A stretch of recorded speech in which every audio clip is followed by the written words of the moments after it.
Arestado dahil sa pagnanakaw umano ng motorsiklo ang isang mag-live-in partner sa Quezon City. Aminado ang lalaking suspect sa krimen. Tumanggi naman magsalita ang babaeng suspect. May unang balita si James Agustin. Pauwi na sa kanilang inuupang bahay sa Barangay Payatas, Quezon City ang mag-live-in partner na ito nang maaresto ng mga operatiba ng District Anti-Carnapping Unit ng QCPD. Ang motorsiklong sinasakyan nila, ninakaw pala.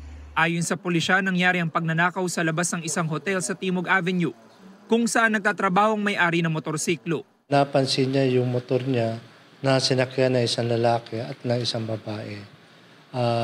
Pilit niya itong hinabol, ngunit hindi niya ito naabutan. Yung kumuha ng nasabing motorsiklo, nakilala niya dahil ito ay regular na nagsasadya doon sa nasabing hotel.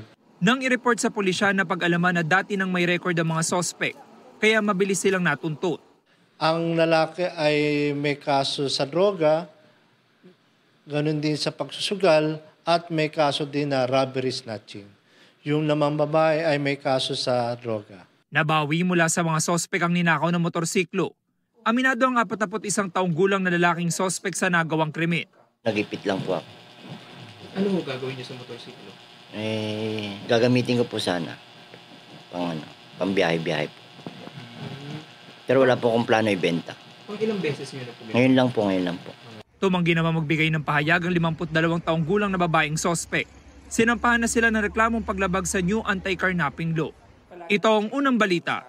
James Agustin para sa GMA Integrated News.